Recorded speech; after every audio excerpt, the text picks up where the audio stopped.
All right, everybody. Hello and welcome to the Preservation School.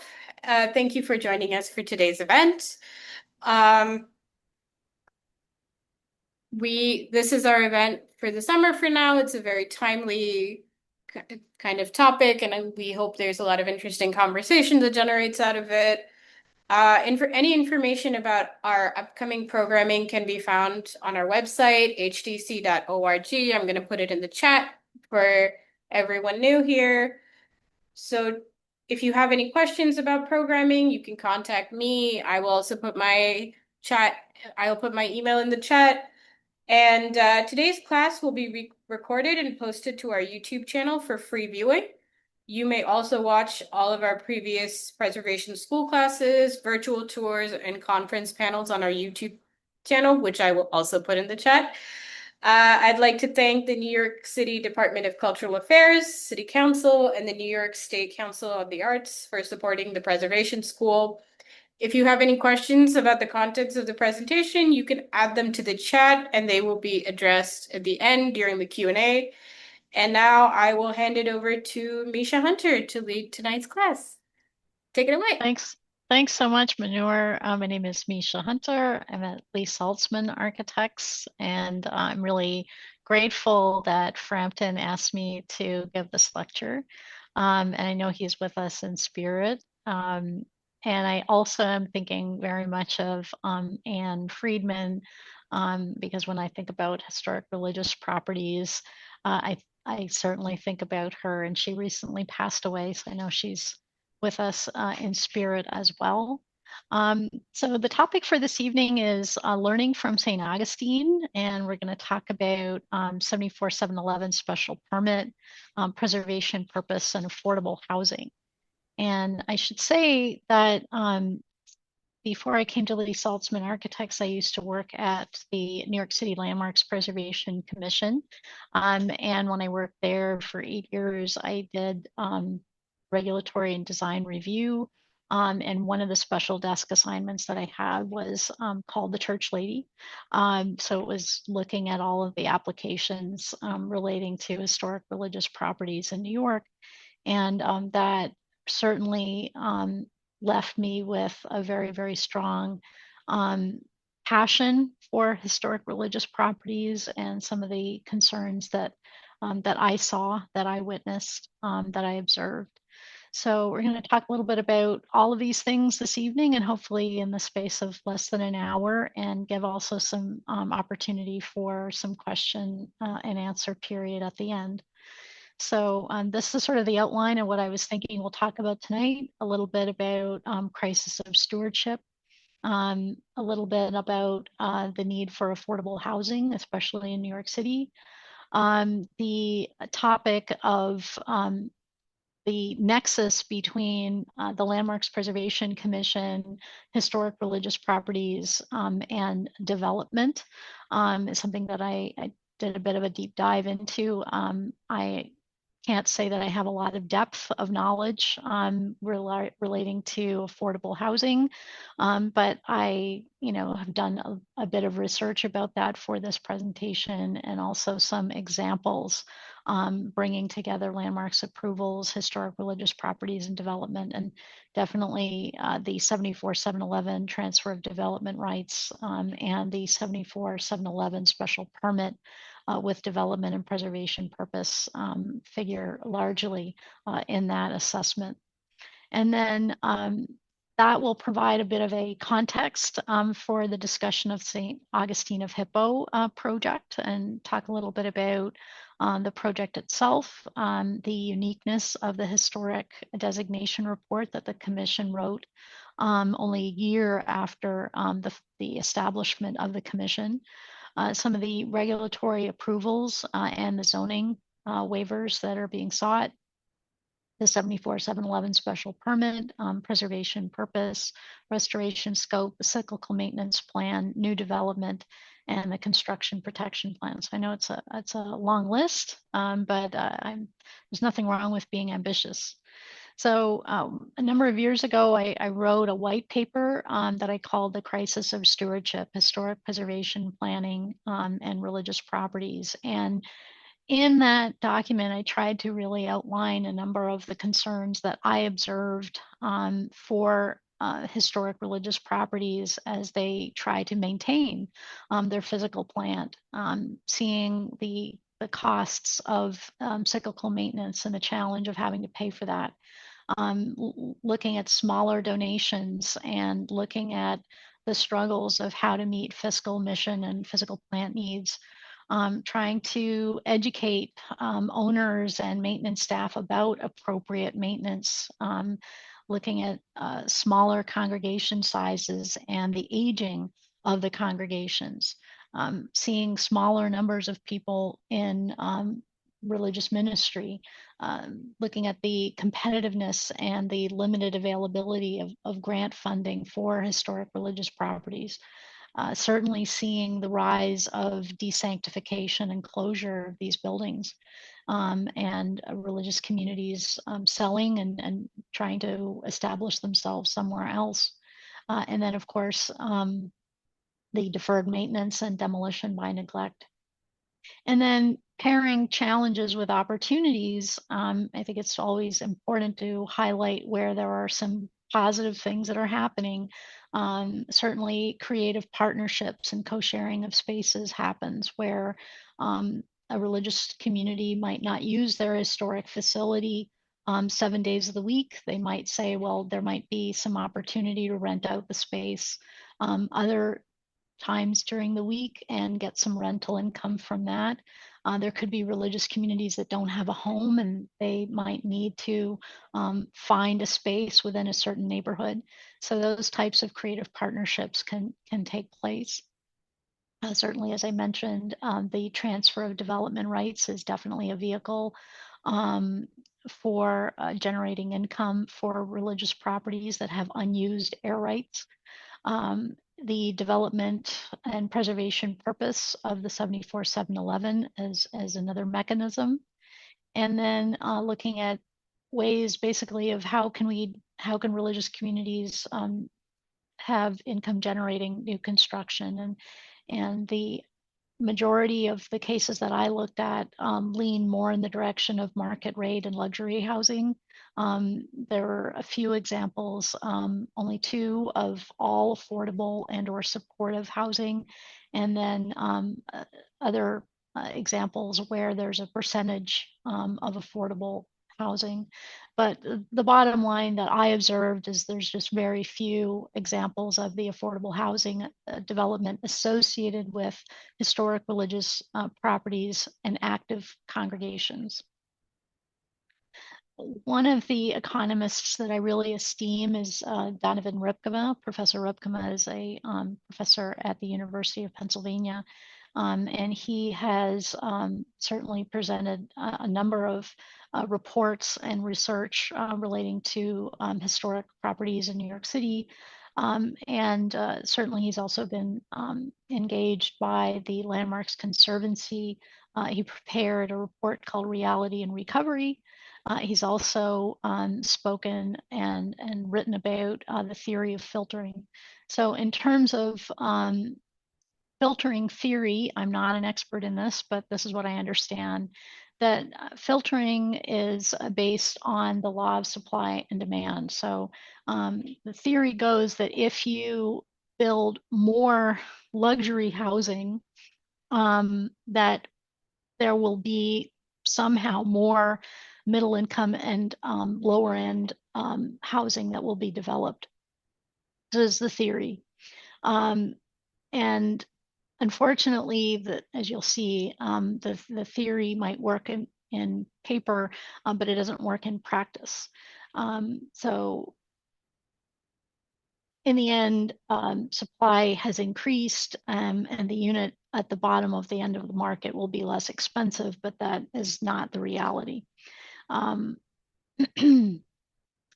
And what Professor Ripkema has said is needed for filtering theory to work in practice is that, number one, it assumes an increased demand at a rate no greater than the number of new units being created. but it doesn't work when there's an excess of unmet demand. Two, filtering theory assumes that upward movement is happening within the city, but it doesn't work when much of the demand comes from outside the city. So for instance, for the luxury end of the market, we see here in New York that a number of buyers are coming from outside of the United States and buying these luxury units, but only occupying them for a limited time during the course of the year because they live in a number of other places. So that is certainly not fitting within the theory of the filtering. Another point, filtering theory assumes that upwardly mobile persons exchange one residence for another. So you say get more income and then you sell your current apartment, a current house, and then you buy a more expensive apartment or a different apartment. But that might leave the apartment that you sold available for somebody with a lesser income. Um, However, the theory doesn't accommodate the actual practice where upwardly mobile persons might have enough additional income that they can purchase several residences. So it doesn't take that reality into account. The other point here is that filtering assumes that when more housing units are added at the luxury end, all of the in-migration occurs at the bottom end of the market. So there's a number of fallacies that Professor Ripkema has pointed out about this theory. In terms of affordable housing solutions or what's working or where are there positive directions for this dialogue to go, one is for the preservation of naturally occurring affordable housing, and the second is to think about adaptive use of historic buildings to provide affordable housing and or to develop new affordable housing. Jack Heaney, who's one of the developers for the St. Augustine project, offered a couple of his own insights about affordable housing in New York at this moment in time, and he said really it's at the tightest market within 50 years. That the city council has declared an ongoing housing emergency. Citywide rental vacancy rate is 1.4%. Which is the lowest since 1968.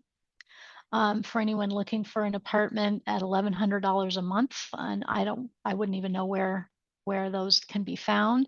The vacancy rate was 0.39%, so very, very low. Another challenge here is that nearly 90% of unassisted low-income households are severely rent burdened. So my understanding of rent burden is that if you're spending or your household is spending more than 30% of your gross monthly income on rent and utilities, that means that you're rent burdened. Jack also noted that the supply side has gotten more difficult, especially after the expiration of the 421A tax incentive. In his view, hundreds of thousands of new units are needed in the next 10 years. And he also pointed out that just last year, with available data, that almost 200,000 people used the city's sheltering system the most in its history. And so there is incredible demand for affordable housing. And he also noted that more than 50% of all New York City residents are rent burdened. When I think about housing crisis, affordable housing crisis, I was thinking about a recent National Register nomination that I worked on for the Nostrand houses. This is NYCHA, New York City Housing Authority, and that's a whole other conversation. New York City housing and public housing could be a whole other topic for another evening. But one of the learning points that I took out of that writing effort was that in the immediate aftermath of the Second World War, there were about 500 veterans arriving every single day in New York City. And at that time, there was a 430,000 unit shortage. And people were sleeping in Quonset huts, as you can see here. This was in Canarsie in Brooklyn. People were offering to sleep in tents in Central Park, according to the New York Times, but they were turned down by the mayor. So we, even though this is actually in the relative recent past, it's still, I think it's very important to really visualize the impacts of the need for affordable housing. And in terms of why a project like St. Augustine matters, this is one of the two examples that I looked at that I'll talk about this evening, where there's 100% affordable building. It's mixed income. It pairs the affordable and workforce units with supportive housing. There's a pairing of new construction with rehabilitation of the landmark church. And it certainly focuses on an area of the development sector that the private sector doesn't usually reach on its own. So this is and also incredibly important to the Lower East Side and a very meaningful addition for the Lower East Side. Okay, so this is, I know it's maybe a little bit overwhelming, but I wanted to sort of organize the data that I had gathered for this talk into a chart. And I'll tell you that I had a very narrow focus of what I wanted to look at. I wanted to look at projects that had been approved by the Landmarks Commission. So I wanted that to be one. I wanted historic religious properties to be part of this matrix. And I also wanted development. So somehow where those three pieces came together in a Venn diagram, that's what I wanted to look at primarily. A whole other conversation could be had about historic religious property owners and religious communities that desanctify their house of worship, sell the land. The building might be repositioned or adaptively used for another use, and it might be demolished and become the site for a new development. But I didn't want to focus so much on those types of projects. I really wanted to focus on where the faith community tries to support staying in place. And a couple of learning points or key takeaways here. This column here, you can see my cursor, is under the column of 7479. So this is the zoning resolution for New York City. And 7479 is specific to the transfer of development rights for landmark properties. So if a property has unused air rights, they can sell those air rights and get income from the sale. And what Landmarks typically asks is that a portion of the proceeds from the sale be dedicated towards restoration and ongoing maintenance of the historic religious property. We see only two instances where the zoning resolution 74711 special permit is applied. One at a property in Brooklyn, the Church of St. Luke and St. Matthew, which Lee Saltzman was the preservation architect for, and then also the St. Augustine project. And then a couple of other projects involved selective demolition and new construction. But as you can see, the overwhelming number fall into the air rights transfer category. In terms of affordable housing, a number of the developments don't include residential at all. So you'll see non-applicable there. You'll only see two instances. So St. James Episcopal Church in the Bronx and the St. Augustine project as having the 100% affordable. And then a number of other examples with the ceiling that I saw at 30% set aside for affordable housing. And of course, a number of examples where it's luxury housing only. And in the case of St. Sava Church, there's been ongoing litigation. So the decision is not yet known about what type of development will happen, who the developer will be, and whether or not any affordable housing might be part of that development. So the first project that I wanted to show was 100 Barrow Street. This was a tower that was designed by Barry Rice Architects. and it was developed on a portion of the property of St. Luke's in the Fields Church in Greenwich Village. And so in this particular development, there are 7 units, or 21% of all of the 33 units in the building. And of course, these are all approved by the Landmarks Commission. The next project that I wanted to show was for the Hebron Seventh-day Adventist Church and School, located in the Crown Heights district in Brooklyn. So the restoration architect for the Hebron is Caples Jefferson Architects. And the church and school entered into an agreement with Hope Street Capital for the development of a new residential building on a vacant portion of their lot. It had been previously used for parking. And the architect there was Morris Adjmi, and Lee Saltzman served as a preservation consultant. And the commission issued 3 certificates of appropriateness for the construction of the new building. And in order to meet light and air requirements, a small portion of the southmost end extension of the church and school building was demolished. It's a non-historic portion of the building. And so there was a restoration, rehabilitation of the exposed portion of the building. And as you can see in the lower portion of the slide, this is the render of the new building. Out of this, all of the units, 158 units, 47 or 30% were set aside for affordable housing. Another project, this one had no affordable housing. This is Mount Pleasant Baptist Church on the Upper West Side. Here the commission issued a certificate of appropriateness. The design was by DXA Architects. And in this particular case, the religious community wanted to remain in place. And they also wanted not only a sanctuary, but an apartment for the pastor there. And so in this project, most of the building was destroyed or demolished. The street wall face of the building was maintained.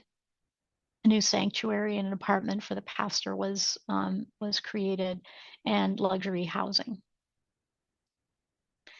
For the Park Avenue Christian Church, this was an air rights transfer and also the demolition of the 6-story annex building that used to be located immediately adjacent to the church. In this case, the church sold 83,333 square feet of unused air rights to Extel. The zoning mechanism, again, being that 7479. And the architect was Buyer Blender Bell.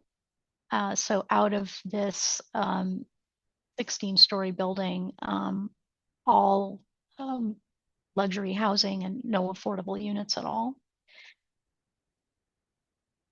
For St. Bart's Episcopal Church, the restoration architect was Augustine Doyle. And they sold 250,000 square feet of air rights. In this case, they also used the 7479 TDR, as well as sections 81,632 and 81,642 of the East Midtown Subdistrict. And in this case, they were required to dedicate 75% of the proceeds from the air rights sale towards the restoration and repair work at the church. And in this case, the developers, Vornado Realty, Rudin, and Ken Griffin, the architect for the new tower, is Foster and Partners. And this is a $4.5 billion joint venture. But it's all office and it's zero affordable housing, but it does provide a funding stream for the religious property to remain in place, the religious community to remain in place in their historic house of worship. St. Patrick's is the same. So the air rights went to the same joint venture developer team for the same tower that is to be developed. Central Synagogue did the same thing. They sold 70,000 square feet of air rights with an option for another 39,200 square feet to Extel. At this point in time, the nature of the development is unknown, and whether or not there's affordable housing to be included is also unknown. And as you can see, the commission required that percentage, 75% of the sale was going towards the restoration and repair work for the church, and 5% towards the continued or cyclical maintenance. For St. Sava, this was a historic church that suffered a horrible fire a few years ago, and they sold 254,000 square feet of air rights. Unfortunately, there's been ongoing litigation, so the developer has not yet been defined. The final developer has not yet been defined, and we don't know whether or not affordable housing would be included in whatever does get developed. The Hanson Place Central United Methodist Church was just, recently approved by the commission. And in this particular case, this is a bit of an outlier for my study, but they are not staying in place at this site. So they sold 100,000 square feet of air rights, unused air rights, to the developer called Streckt. And the Tower Architects are FX Collaborative with Ackerson Doyle. And out of this, 240 apartments will be developed. The 1930s Neo-Gothic church will be rehabilitated, and the affordable housing commitment is 25% or 60 units. This has been in the news for anybody that knows. In New York and the Upper West Side, the West Park Presbyterian Church, there's a current hardship application under review by the commission for the demolition of the church complex and new development on the site, and the commission has not taken an action. In this particular case, the Curbed magazine approached DXA Architects and asked if they would think about designing a concept for a solution at this particular site that tried to preserve as much of the street wall fabric as possible. And this was their design for retaining sort of the skin of the building, historic building, and then integrating new residential apartments above. And of course, the affordable housing component was not defined from what I could see in this concept. The Church of St. Luke and St. Matthew at Clinton Avenue in Brooklyn. As I mentioned before, Lee Saltzman served as the preservation architect or restoration architect. In this case, the church sold 60,000 square feet of their air rights, and they also were party to a Section 74-711 special permit. They were mandated by the commission to dedicate percentage of the proceeds from the sale of the air rights for financing the cyclical maintenance work and restoration work. And the tower, which you can see in the bottom part of the slide, was designed by Morris Adjemi, and Hope Street Capital served as the architect. Hope Street Capital served as the developer. In this particular case, 248 units were developed, and only 6 units were dedicated as affordable. So that's 2.4%. And there's a lottery for the 6 units, and there's an income restriction. So you can only earn 130% of the area median income, or AMI, to be eligible for the lottery. Another example is the St. James Terrace Apartments. This is in Jerome Avenue in the Bronx. The organization that was in charge of the project was called Concern for Independent Living, or Concern Housing. The architect was Datner Architects, and the commission voted to approve the project in 2020. And in this particular case, it was developed on a portion of the site that was available and very near public transportation, 100% affordable, including supportive housing. So again, one of the few examples of affordable housing, and one of the two examples for all affordable housing. And the last example, of course, is the St. Augustine of Hippo Church, which we're going to primarily talk about this evening.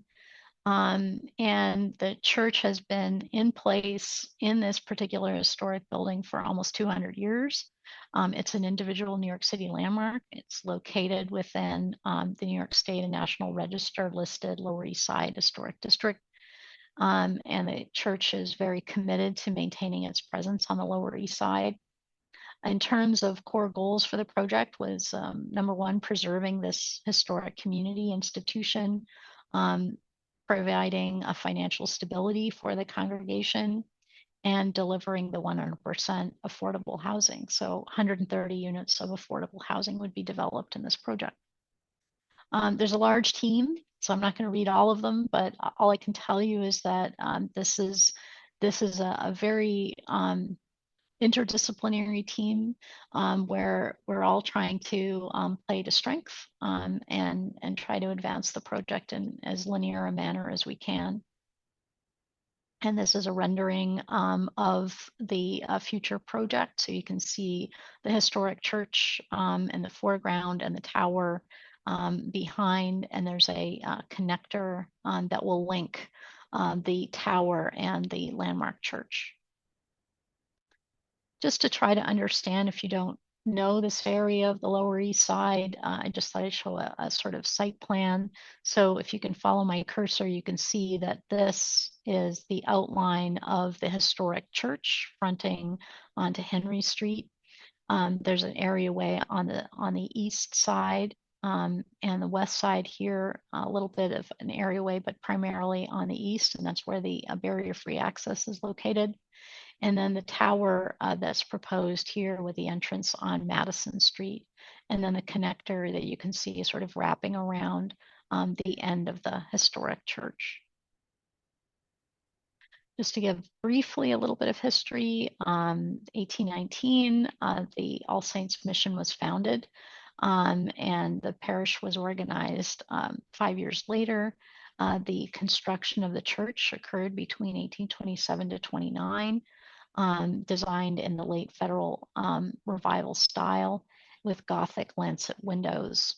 You can see in this sepia-toned photograph, there's sort of a pink hatch on the far end of the church, and that corresponds with an 1848 addition for the rear chancel. And at that time, also three lunette windows were constructed. And a major renovation happened in the 1870s with the addition of interior frescoes and other work, including a lunette window based on the Christ in the Temple painting of Heinrich Hoffmann. So you can see in the lower left-hand side of the screen, a 1934 circa photo of the inside of the sanctuary, and you can see the lunette window and in the sort of center of the image. There's from 1881, a new belfry was added with a slate roof in the high Victorian Gothic style. By 1934, which you can see on the far right-hand side, the building was actually documented by the Historic American Buildings Survey.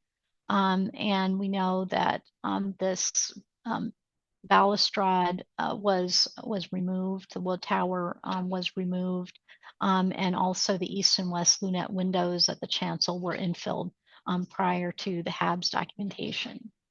And that All Saints Church was then merged with St. Augustine's Chapel of Trinity Church, Wall Street in 1949. There were some really dramatic things that happened in 1961 for this parish. They, I guess, really wanted to go in a modernist direction, so they demolished the previous rectory from the circa 1850s. They built this modern style annex that included school classrooms and other offices and support spaces for the church. And one of the very, very dramatic things that you can see that was not built was this very, very tall colonial revival style tower, that steeple, excuse me, that was built, designed but never built. And the building was designated a New York City landmark in 1966. Um, the church became independent of Trinity Wall Street in 1976. And then in 2004 and 2006, respectively, it was listed on the New York State and National Registers of Historic Places. One of the things that I think is just absolutely compelling about the designation report for St. Augustine is that the 1966 report actually anticipated future change to happen on the site. This is one of those very, very short designation reports because the commission, when it was established, was trying to designate a lot of things to not have a demolition of, Penn Station happen again. So the actual text from the designation report, I'm not going to read it all to you, but just a couple of key phrases. The first one was, it's not intended to freeze the structure in its present state or to prevent future appropriate alterations needed to meet changed requirements of use for religious and directly related charitable purposes. And it recognizes that Trinity Parish may want to erect new buildings in the future on its grounds at St. Augustine's Chapel. So I think this is a very extraordinary type of language to be found in a landmarks district, in a landmarks designation report. I certainly am not familiar with seeing this type of language a lot. And I just wanted to include two images. One is the demolition of Penn Station on the upper portion of the slide, and then a picture of Mayor Wagner signing into law the Landmarks Commission law that was passed in 1965. And, to try to thread the needle to encourage Trinity Wall Street to enter into a willingness, being willing to designate St. Augustine's in this, very, very short time after the landmarks law was passed. It must have been an extraordinary experience to try to navigate having that happen, and I can really understand and appreciate where some of this very flexible language was entered into the designation report. So looking at St. Augustine's in terms of some of the approvals and zoning, obviously the Landmarks Commission for modification of use in bulk, that's part of the 74-711 special permit requirement. Landmarks doesn't have jurisdiction over use. That's really the wheelhouse of the City Planning Commission. But Landmarks does need to provide a recommendation in support of a modification of use in bulk. So they did that in 2025, so just last year. They also issued a design-only certificate of appropriateness last year as well. A number of permits remain outstanding, so that haven't been filed yet, but need to be filed and will be filed very shortly. One is for the restoration for the church, so construction documents. And the other is the construction documents or CDs for the demolition of the annex building that was built in 1961 that we were just looking at. The foundation, supportive excavation, enhanced engineering review, and the new building certificate of appropriateness. City planning, of course, is looking at a number of zoning waivers, including rear yard requirements, height setback requirements, and lot coverage. The Uniform Land Use Review Procedure, or ULURP, as it is known, is underway. And of course, the Department of Buildings and Department of Transportation filings are also pending submission. For anybody that doesn't know about the zoning resolution 74-711 special permit, again, this is a very unique mechanism for landmark properties, and it requires a number of things. Number one is that there be a continuing maintenance that would result in the preservation of the building or buildings. And the standard is a first-class sound condition. So it's not sort of a mediocre standard, it's the highest possible standard. The other is that if there are bulk modifications, that they need to relate harmoniously to the landmark. And then it actually sets a number of a maximum for the dwelling units that can be developed. So of course that doesn't apply in cases where non-residential buildings are being proposed.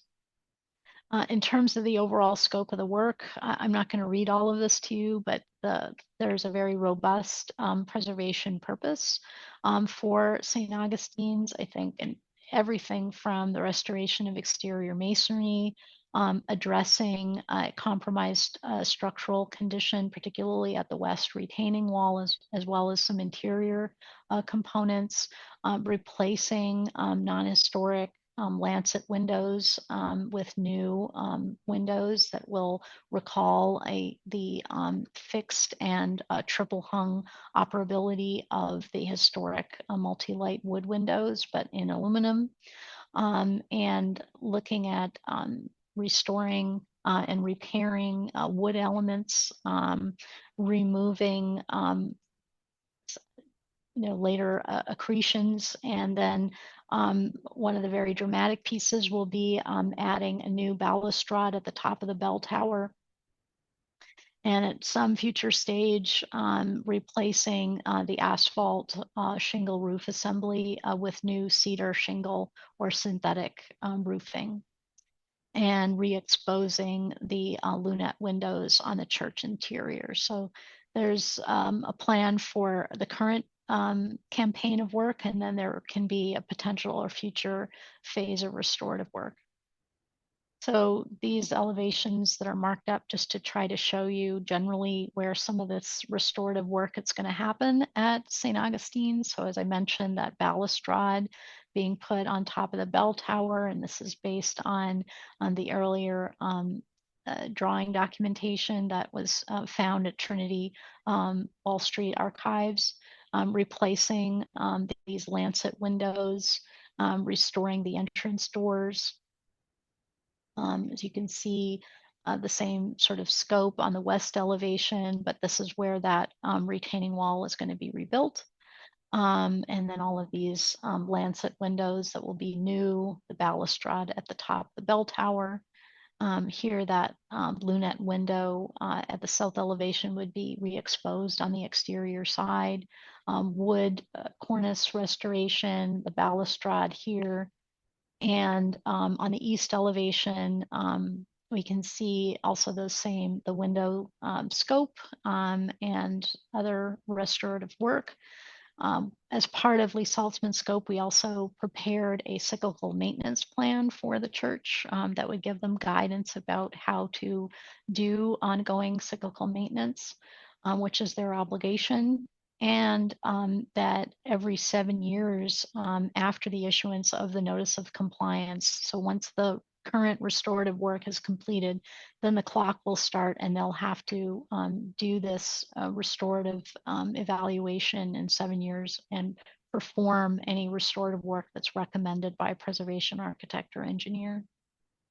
Lee Saltzman also worked with Gilsense Murray Stefik in the preparation of a construction protection plan for the church to make sure that the historic church is protected during the course of the selective demolition and foundations, supportive excavation, and new construction of the tower.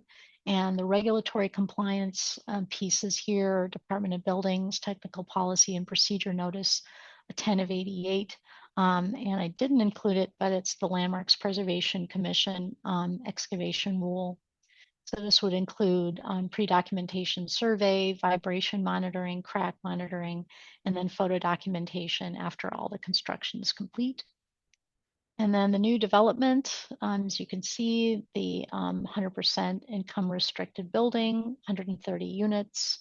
And there's going to be an amenity space for the church to use. These are some more renderings. So here you can see on the left the church and the tower, and then the tower on the other side. This is on the Madison Street side.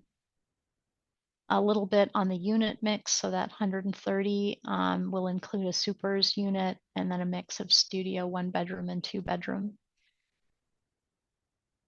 In terms of the context, you can see a number of high-rise buildings in the immediate context of St. Augustine's, NYCHA Housing, or New York City Housing Authority complexes and others. So there's really quite a mix in terms of density. You can see the context for the new tower and then these buildings that are very nearby. And this is a view facing Madison Street, and then the view facing towards the church, or Henry Street. And then I just wanted to include a short text with regards to the Henry Street settlement because they're providing the supportive services for the project. And so that was it. And I'd be happy to try to answer any questions if somebody has them. Thanks.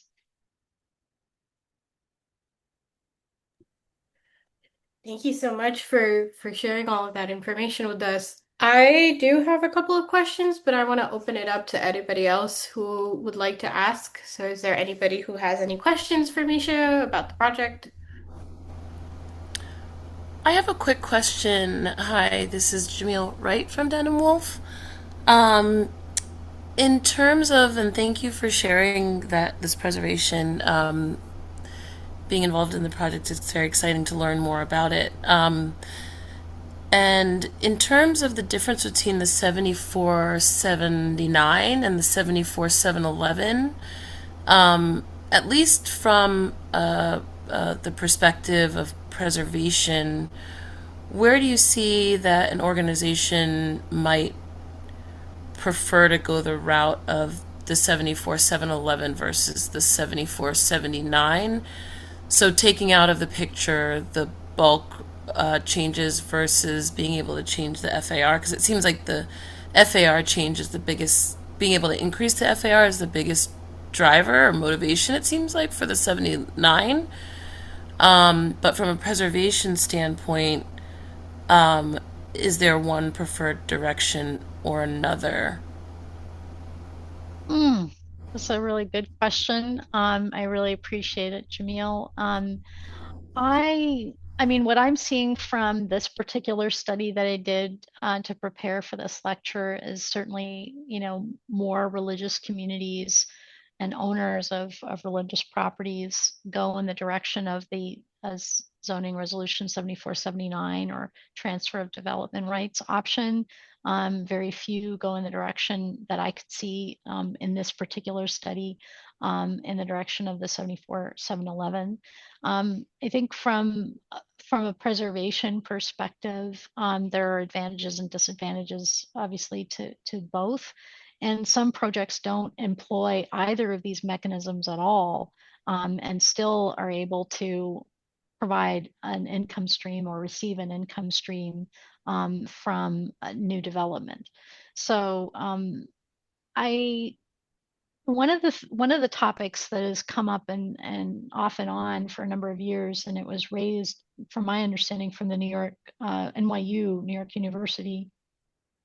It was the topic of a air rights bank, so that, say, a historic religious property has unused air rights, but there's not there's not an eligible receiving site that fits within the requirements and parameters of the existing zoning resolution 7479. So there's not an eligible receiving site.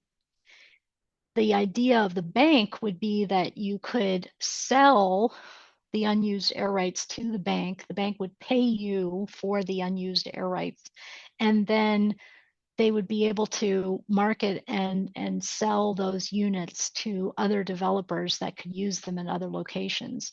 I think in my mind, I think that's a very, very interesting concept. I don't know if it will develop legs, if it would be possible to actually see it become a reality. But I feel like that would open up so many opportunities for, especially for historic religious properties, to get an income stream, and that hopefully the density would be developed along public transit corridors and might align with City of Yes requirements, and still benefit historic religious property owners. Does that help you?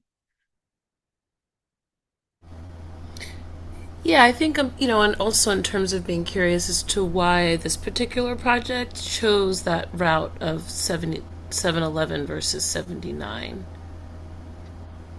Yeah, I'm not privy to the results of the discussion, or really the substance of the discussion that happened early on between the developer team and the church, and whether or not 7479 was even discussed or considered. I don't know. But what I do know is that this was the mechanism. The 74711 was the mechanism that was chosen for this particular project.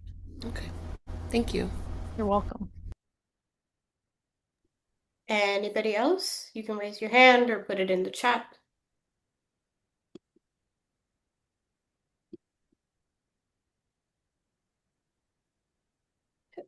Okay, I think I can then ask my questions.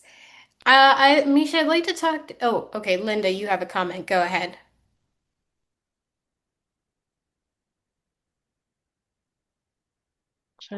I think there's two things in the comment. Let's see here.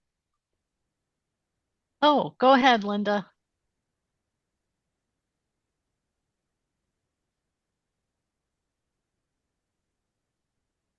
Okay, now I got my fill. Got it to work. Okay, go ahead. I'm a member of Community Board 3's Landmarks Committee, and we worked on this in the very beginning and approved the project. I don't even think 7479 existed then.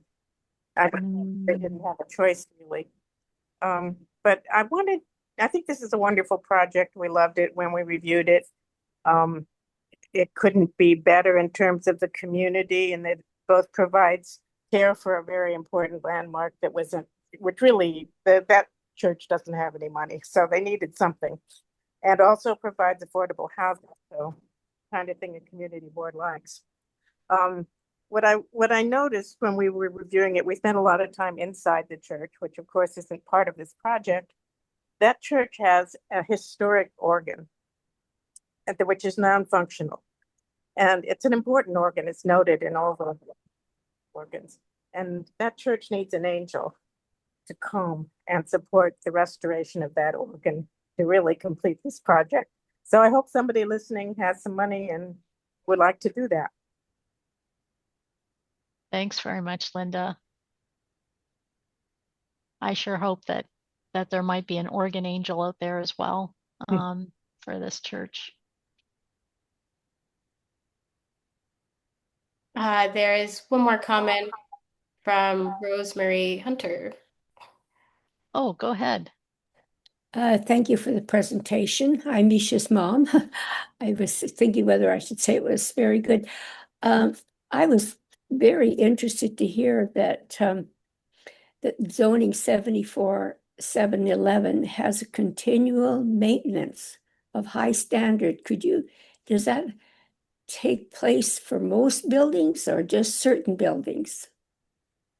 Yeah, this is a very, very special type of mechanism, zoning mechanism. So it certainly does not happen for many buildings, or most buildings. It happens to a very, very few number of buildings. I think I looked online and I only saw 69 74-711 related documents that the commission has issued, at least that were available on public website. So this is out of the many, many thousands and thousands of permits that are issued. Very, very few of them fall into this category.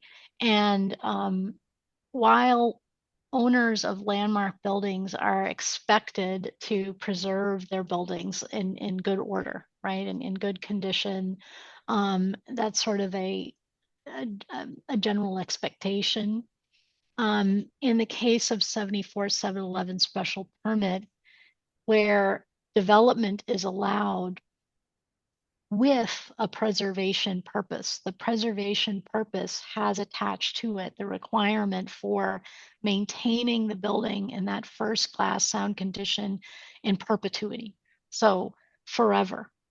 Even if the religious property owner didn't stay at that building and they sold the building to another property owner, that new property owner would then have to take on the responsibility of maintaining the building in that first class sound condition and continuing to engage every 7 years in the cyclical maintenance. So an evaluation or conditions assessment of the building, identifying if there are any deteriorated conditions, and then actually performing the repairs to make sure that all of those deteriorated conditions are addressed. This is an extraordinarily high standard for the building that is the beneficiary of a 74-711 special permit. Does that answer your question? Yes, thank you very much. Also, I'm interested, is there a bank account that is held in perpetuity in order for this to continue? How do you keep track of the money that there'll be money to restore? Yeah, that's a very good question. And so my understanding is that there are, like, say, for instance, St. Bartholomew's Church, right, where they are required to use 75% of the proceeds of the sale for restoration repair work. Or actually, there was another example where they were here, Central Synagogue. Okay, so they are required to put 75% of the sale from the air rights towards restoration, but they're also required to have 5% of the sale dedicated into an account for ongoing maintenance.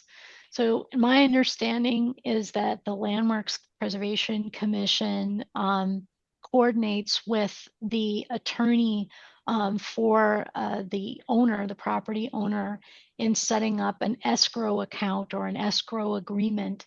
And funds are put into an escrow agreement, and it's coordinated with the Landmarks Preservation Commission, because it's very, very important in my experience that those funds actually be dedicated towards the purpose for which they are supposed to be used. Does that answer your question? Yes, thank you very much. Thank you. You're welcome.